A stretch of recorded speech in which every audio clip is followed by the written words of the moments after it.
Hello guys, അപ്പോൾ നമ്മളിപ്പോൾ ഇന്ന് ഉണ്ടാക്കാൻ പോകുന്നത് വളരെ ഈസി ആയിട്ടുള്ളൊരു ചിക്കൻ കറിയാണ്.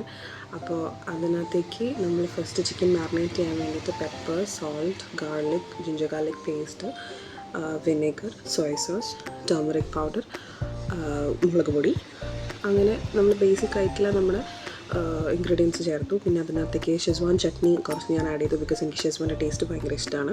അപ്പോൾ അത് ആഡ് ചെയ്ത് നന്നായിട്ട് മിക്സ് നന്നായിട്ട് കൈ കൊണ്ട് തന്നെ നമ്മൾ കുറച്ച് നേരം റെസ്റ്റ് ചെയ്യാൻ വെച്ചു.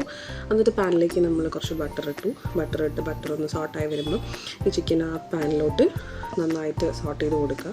എന്നിട്ട് നമ്മൾ കുറച്ച് നേരം ഒരു ലോ ഫ്ലെയിമിലിട്ടിട്ട് ഒന്ന് കവർ ചെയ്ത് വെക്കുക.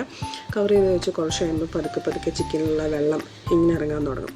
എന്നിട്ട് നമ്മളത് ഇടയ്ക്ക് തുറന്ന് അടി പിടിക്കാതെ ശ്രദ്ധിക്കണം. അപ്പോൾ തുറന്നിളക്കുക. എന്നിട്ട് നമ്മൾ അപ്പം ഇതിൽ കട്ടിങ് ഇല്ല, വെജിറ്റബിൾസ് ഇല്ല, ഓണിയൻ ഇല്ല, ടൊമാറ്റോ ഇല്ല, ഒരു കട്ടിങ്ങും കാര്യങ്ങളൊന്നുമില്ല.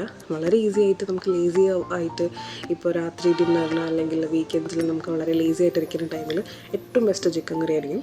എന്നിട്ട് അതിനകത്തോട്ട് ഇഫ് യു ലൈക്ക് അതിനകത്തോട്ട് കെച്ചപ്പ് ആഡ് ചെയ്യാം. ഞാൻ കുറച്ച് കെച്ചപ്പും കുറച്ച് ഹോട്ട് ചില്ലി സോസും പിന്നെ കുറച്ച് ഫ്രഷ് ക്രീമും ആഡ് ചെയ്തു. അതിനകത്തോട്ട് സെസ്മി സീഡ്സ്, എനിക്ക് സെസ്മി സീഡ്സിൻ്റെ ടേസ്റ്റ് ഭയങ്കര ഇഷ്ടമാണ്. അപ്പോൾ സെസ്മി സീഡ്സ് അതിൻ്റെ ഒപ്പം ഗാർണിഷ് ചെയ്യാൻ വേണ്ടിയിട്ട് ഒരു കൊറിയാൻഡർ കുറച്ച് കട്ട് ചെയ്തിട്ട് അതിന് മേലെ ഗാർണിഷ് ചെയ്തിട്ടു. ഞാൻ എന്നെ സെർവ് ചെയ്യുന്ന വീഡിയോ എടുക്കാൻ മറന്നുപോയി. സോ